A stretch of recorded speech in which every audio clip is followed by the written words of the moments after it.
اصل جلسہ جو ہے اس کے خاص مقرر جن کو سماعت فرمانے کے لیے آپ بھی تشریف لائیں اور میں بھی حاضر ہوا ہوں، حضرت قاری صاحب مدد العالی جو احمد آباد سے تشریف لائے ہیں، لیکن حضرت کی آمد تک کے لیے مجھے حکم فرمایا گیا کہ تو بھی کچھ باتیں عرض کر لے۔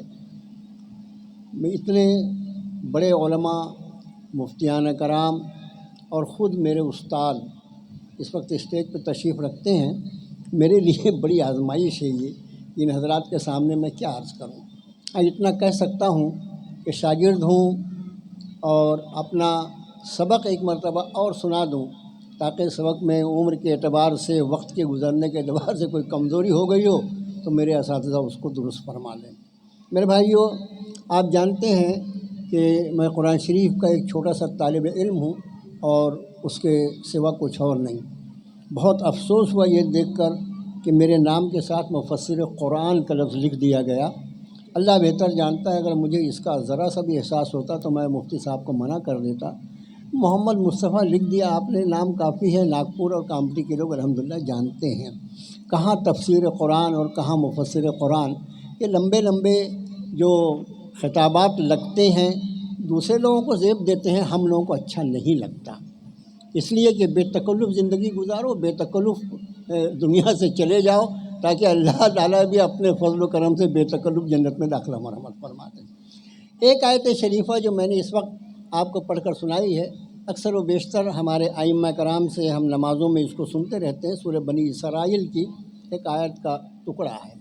رب نے ارشاد فرمایا قل کل یعمل علی شاکرتہ، آپ یہ فرمائیے نبی صلی اللہ علیہ وسلم کہ ہر شخص، ہر کوئی اپنے اعتبار سے عمل کر رہا ہے۔ فربکم، پھر تمہارا پروردگار، تمہارا رب، فربکم اعلم بمن هو اہدی سبیلا، تمہارا رب ہی خوب جانتا ہے کہ اس میں ہدایت سے زیادہ قریب اور ہدایت کے زیادہ صحیح راستے پر کون ہے۔ میرے بھائیوں، جو تھوڑے سے منٹ میرے پاس ہیں اس میں میری کوشش یہ ہوگی چند ضروری باتیں آپ کے سامنے عرض کروں۔ مربوط تقریر اس وقت ہوتی ہے جب ایک مخصوص وقت دیا جائے مقرر کو کہ بھئی تو نے 15 منٹ بولنا ہے، آدھا گھنٹہ بولنا ہے۔ وہ لٹکتی ہوئی تلوار ہو کہ اب بھی مولانا آگے اور آپ اٹھ جاؤ تو وہ تو بڑا مشکل ہے، اور وہ بھی جب قرآن شریف کی کسی آیت کو عنوان بنایا جائے تو اور بھی بڑا مسئلہ ہوتا ہے۔ اس لیے چند ضروری باتیں جو آپ کی خدمت میں عرض کرنی ہے وہ عرض کرنے کے لیے میں نے اس آیت شریفہ کو اللہ کے فضل و کرم سے آپ کو پڑھ کر سنایا ہے۔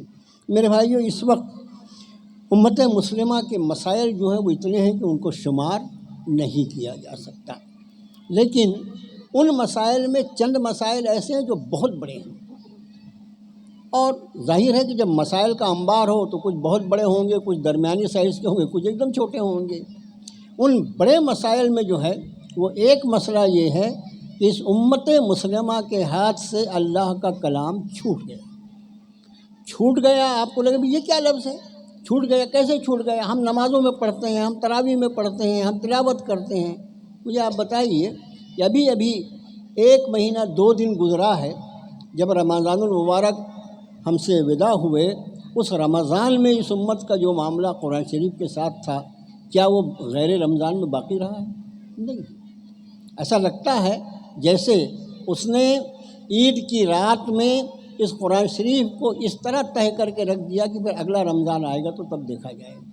کیا یہ قرآن شریف صرف اسی لیے نازل فرمایا گیا تھا کہ اس کی صرف تلاوت کی جائے؟ کیا قرآن شریف صرف اس لیے نازل فرمایا گیا تھا کہ اگر کسی کی روح قبض نہ ہو رہی ہو تو اس پہ سورہ یاسین شریف اور سورہ رات پڑھ دی جائے؟ کیا قرآن شریف صرف اس لیے نازل فرمایا گیا تھا کہ ہمارے مرحومین کے ایصال ثواب کے لیے وہ ایک ذریعہ ہو؟ یہ جو کچھ میں نے ابھی آپ سے عرض کیا، اس میں سے قرآن شریف کی کسی آیت سے آپ کوئی چیز ثابت نہیں کر سکتے۔ یہ قرآن جو اللہ کا کلام ہے، یہ انسانیت کی ہدایت کے لیے نازل ہونا ہے۔ اسی رمضان کا تذکرہ فرماتے ہوئے ارشاد فرمایا شہر رمضان الذی انزل فیہ القرآن ھدی للناس وبینات من الہدی والفرقان، فرمایا رمضان ہی کا وہ مہینہ ہے جس میں اس قرآن کو رب تعالیٰ نے نازل فرمایا، اس قرآن کو نازل فرمایا گیا ھدی للناس، جو رہنمائی کرنے والا ہے سارے انسانوں، سارے انسان۔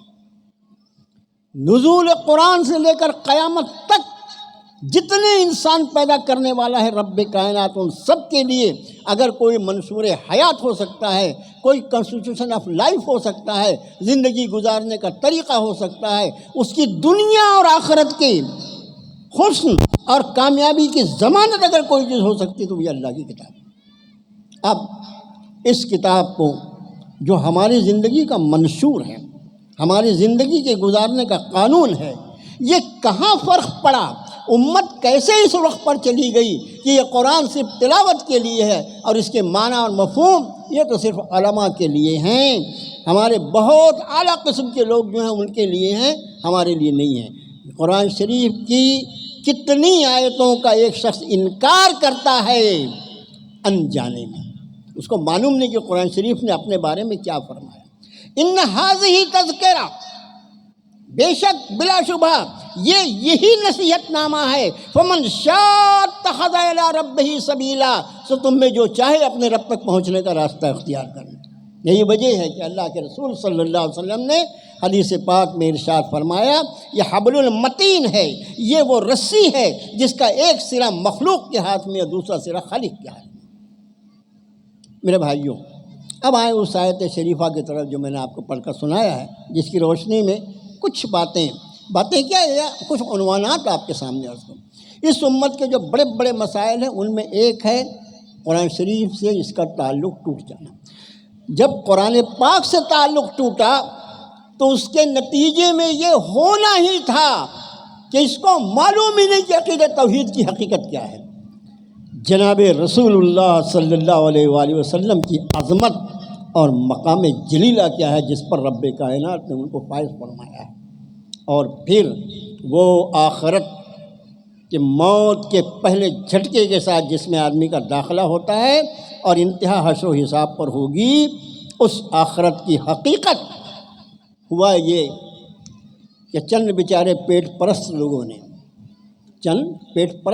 نے دیکھو، دین جو ہے یہ عمل کرنے کی چیز ہے، دین لوگوں تک پہنچانے کی چیز ہے، دین تبلیغ کرنے کی چیز ہے، دین بیچنے کی چیز نہیں۔ جن لوگوں نے دین کو اپنا ذریعہ معاش بنایا، اللہ معاف فرمائے، پھر انہوں نے جو کچھ امت کو سکھایا پڑھایا اور وہ اس میں کامیاب اس لیے ہو گئے کہ امت کے ہاتھ میں اللہ کی کتاب نہیں تھی، ورنہ امت ان کا کالر پکڑ کے پوچھتی کہ تو یہ کیا بکواس کر رہا ہے، یہ میرے رب کا کلام ہے جو یہ ارشاد فرماتا ہے۔ رب نے ارشاد فرمایا کہ اگر قیامت کے دن تم کو کھلی آنکھوں کے ساتھ بارگاہ رب العزت میں اٹھنا ہے تو تمہیں اپنا تعلق اللہ کی اس کتاب سے بنانا پڑے۔ سورہ طٰہٰ کی آیت شریفہ ہے، فرمایا ومن اعرض عن ذکری فإن له معیشۃ ضنکا ونحشرہ یوم القیامۃ اعمیٰ۔ میں جو کوئی ذکر کیا ہے وہ میں سوال والقرآن ذی الذکر، سوال قسم اس قرآن کی جو سراپا ذکر ہے، جو ذکر سے بھرا ہوا ہے۔ اکثر و بیشتر ترجمہ نگار ہمارے اس ذکری کے بعد بریکٹ میں یہ لکھتے ہیں قرآن، ومن اعرض عن ذکری، جو کوئی اعراض کرے گا میرے ذکر سے، فإن له معیشۃ ضنکا، اب میں آپ سے کیا عرض کروں، یہاں میرے اساتذہ بیٹھے ہیں، عربی زبان کا ٹیمپریچر، میرے بھائیوں، ایک بہت بڑے عالم دین، نام لیتے ہوئے ڈر لگتا ہے اس لیے کہ ہمارے ہاں علماء کے نام پر بھی الگ الگ سب طبقات بٹے ہوئے ہیں، بہت بڑے عالم دین، وہ فرماتے ہیں اگر کوئی ایسا شخص ہے جس کو اس کی مدر ٹنگ، اس کی مادری زبان کے علاوہ کوئی اور زبان نہیں آتی تو اس کے لیے تو ہم کچھ نہیں کہتے، لیکن جس شخص کو اپنی مادری زبان کے علاوہ ایک اور زبان بھی کوئی آتی ہے دنیا کی، وہ حشر کے میدان میں اس کی گردن ناپی جائے گی۔ اگر تو ایک اور زبان سیکھ سکتا تھا تو اس زبان عربی کو کیوں نہیں سیکھا جس میں میرا کلام تھا، جو میرے نبی کی زبان تھی، جو جنت کی زبان تھی، اس کو سیکھنے سے کیا چیز مانے تھی۔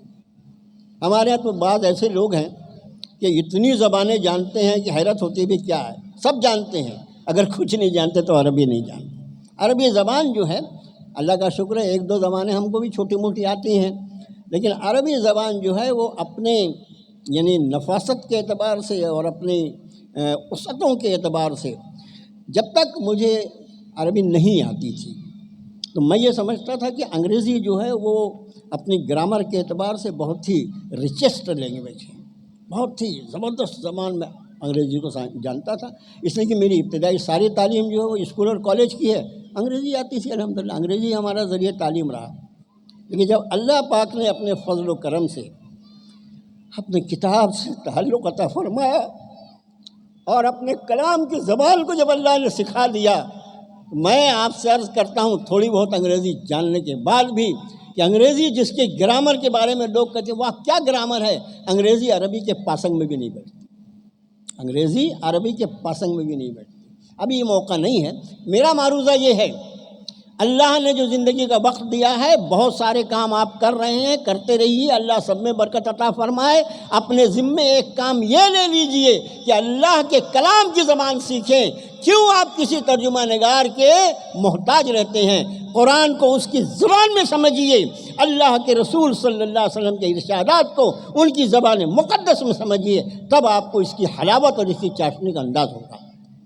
تو میں عرض کر رہا تھا کہ وَمَنْ أَعْرَضَ عَنْ ذِكْرِي، جو کوئی میرے اس ذکر سے اعراض کرے گا، اس سے کترا کے نکلنے کی کوشش کرے گا، فَإِنَّ لَهُ مَعِيشَةً ضَنْكًا، پھر بے شک اس کی معیشت، اس کی روزی تنگ ہو جائے گی۔ کتنا رونا رو رہے ہو، مسلمان کا یہ حال ہے، مسلمان کا وہ حال ہے، اس کی معیشت یہ معاشی اعتبار سے سب سے زیادہ پریشان حال ہے۔ اس زمین پر کوئی فیصلہ نہیں ہوتا، فیصلے عرش اعظم پر ہوتے ہیں اور وہ صرف اس زمین پر نافذ کیے جاتے ہیں۔ وہ ذات ان اللہ هو الرزاق ذو القوۃ المتین، بے شک اللہ وہی رزاق، وہی ساری طاقتوں کا مالک ہے، بے شک وہی اللہ، ان اللہ یبسط الرزق لمن یشاء ویقدر، وہی اللہ ہے جس کی روزی کو چاہتا ہے تنگ کر دیتا ہے اور جس کی چاہتا ہے روزی کو وسیع کر فرما دیتا ہے۔ جب عرش اعظم سے کسی کی روزی کو تنگ کرنے کا فیصلہ رب العرش العظیم فرما دے، خدا کی قسم ساری کائنات مل کے اس کی روزی کو نہیں بڑھا سکتی۔ اور اگر یہ ہمارا ایمان نہیں ہے تو اپنے ایمان کی خبر لو۔ وَمَنْ أَعْرَضَ عَنْ ذِكْرِي فَإِنَّ لَهُ مَعِيشَةً ضَنْكًا، پھر بے شک اس کی معیشت تنگ ہو جائے گی، اور اسی پر بس نہیں ہوگا۔ یہاں پر صرف معیشت کی تنگی پر بات ختم نہیں ہوگی، وَنَحْشُرُهُ يَوْمَ الْقِيَامَةِ أَعْمَىٰ، اور قیامت کے دن ہم اس کو اندھا کر کے اٹھائیں گے، ساری دنیا کھلی آنکھوں سے اٹھائی جائے گی، اور یہ شخص جس نے میرے ذکر سے اعراض کیا تھا، میرے ذکر کو پسے پشت ڈال دیا تھا، ساری کتابیں پڑھنے کی فرصت تھی، اگر نہیں پڑھنے کو تیار تھا تو صرف اللہ کا کلام پڑھنے کو تیار نہیں تھا، وَنَحْشُرُهُ يَوْمَ الْقِيَامَةِ أَعْمَىٰ، ہم اس کو قیامت کے دن اندھا کر کے اٹھائیں گے۔ قال رب لم حشرتنی اعمیٰ وقد كنت بصیرا، عرض کرے گا پروردگار مجھے اندھا کر کے کیوں اٹھایا، مجھے اندھا کر کے کیوں اٹھایا؟ ذرا آپ سوچئے تو صحیح، کوئی اللہ ہو۔ ہماری بڑی تمنا ہر مومن کی یہ تمنا کہ حشر کے میدان میں جناب رسول اللہ صلی اللہ علیہ وسلم کی زیارت نصیب، حوض کوثر پر ساقی کوثر کی زیارت نصیب ہو۔ اب کوئی بد نصیب اندھا کر کے اٹھا دیا۔ فرمایا وہ عرض کرے گا، وہ جو شخص اندھا کر کے اٹھایا گیا ہے، رب لم حشرتنی اعمیٰ وقد كنت بصیرا، عرض کرے گا پروردگارا مجھے اندھا کر کے کیوں اٹھایا، میں تو دنیا میں دیکھتا تھا۔ ارشاد باری ہوگا لم حشرتنی اعمیٰ وقد كنت بصیرا، قال كذلك أتتك آیاتنا فنسیتها وكذلك اليوم تنسى، ہماری آیتیں تیرے سامنے آیا کرتی تھیں، تو انہیں نظر انداز کر دیا کرتا تھا، آج ہم نے تجھے نظر انداز کر دیا۔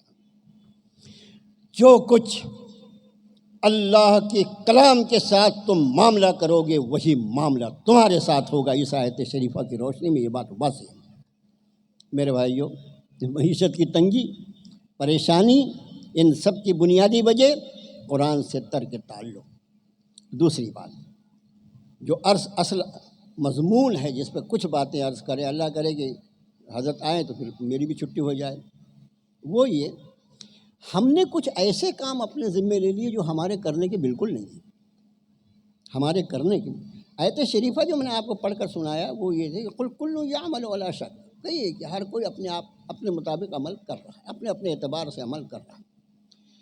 ہمیں ہمارے ازلی دشمن شیطان نے، ہمارا ازلی دشمن ہے۔ ہمارے پاس ہمارے دشمنوں کی جو فہرست ہے، اصل میں کیا ہے، تعلق قرآن سے ہوتا تو ہم اپنے دشمنوں کی فہرست بھی قرآن کی روشنی میں بناتے، لیکن کتاب ہے نہیں، سب ہم اپنی عقل کے اعتبار سے کرنے جاتے ہیں تو عقل جگہ جگہ ٹھوکر کھاتی ہے۔ قرآن شریف نے فرمایا ان الشیطان لکم عدو فاتخذوہ عدوا، دیکھو بلا شبہ یہ شیطان تمہارا دشمن ہے، تم اس کو اپنا دشمن ہی سمجھتے رہنا۔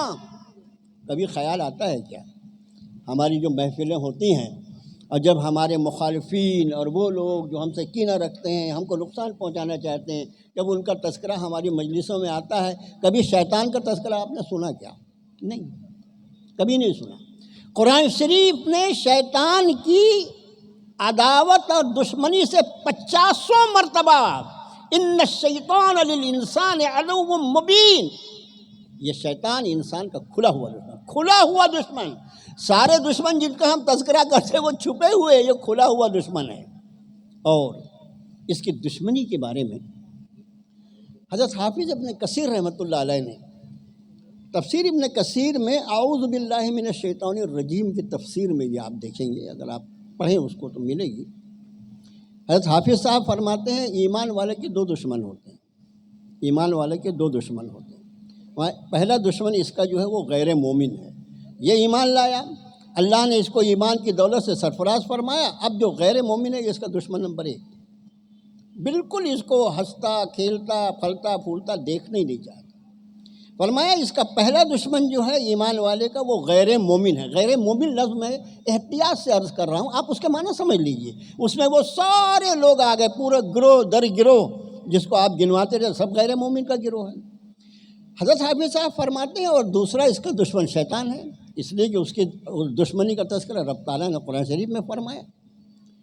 ان دونوں کی دشمنی کے نتائج جو ہیں وہ ایک دم ایک دوسرے سے الگ ہیں، بڑی سوچنے جیسی بات ہے۔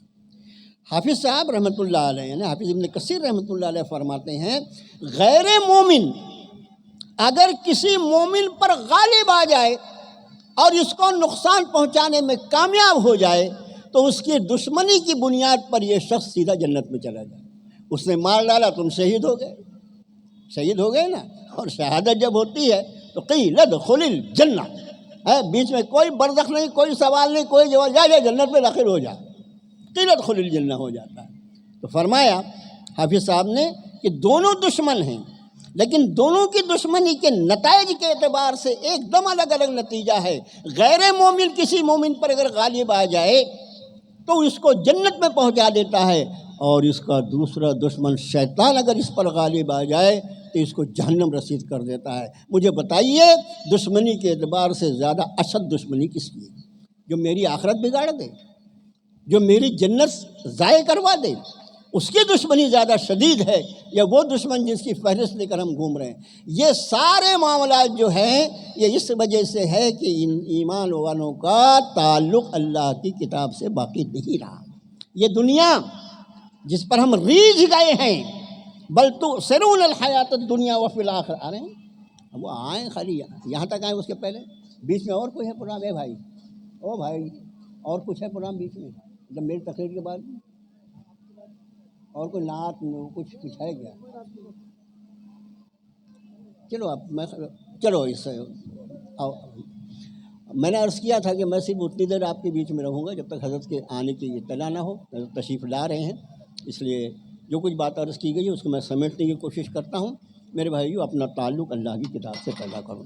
دوسری بات جو آیت شریفہ جو میں نے آپ کو پڑھ کر سنایا کہ جو کوئی جیسا عمل کر رہا ہے اس کے لیے وہ اللہ کے ہاں جواب دہ ہے۔ ہم اور آپ اس کے محاسب نہیں ہیں اور اس کا حساب ہمارے ذمے ہے نہیں۔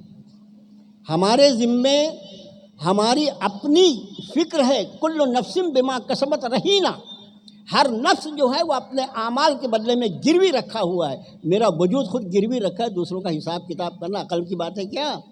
تو میرے بھائیوں اس کا خیال رہے کہ اپنے آخرت کی فکر کریں. دوسروں کا احتساب یہ ہمارے ذمے نہیں ہے. اور دوسرے اس بات کی پوری کوشش کریں کہ ہمارا خاتمہ ایمان پر ہو، اس لیے کہ اس حدیث شریف کے ایک فقرے پر اللہ کے رسول صلی اللہ علیہ وسلم نے فرمایا کہ جس طرح انما الاعمال بالنیات انما الاعمال بالخواتیم، خاتمے کے اعمال جو ہیں اسی کا اعتبار ہے. اللہ کرے کہ ہمارا آپ کا پوری امت مسلمہ کا خاتمہ اللہ ایمان پر فرمائے. وصلی اللہ تعالیٰ علی خیر خلقہ محمد و آلہ.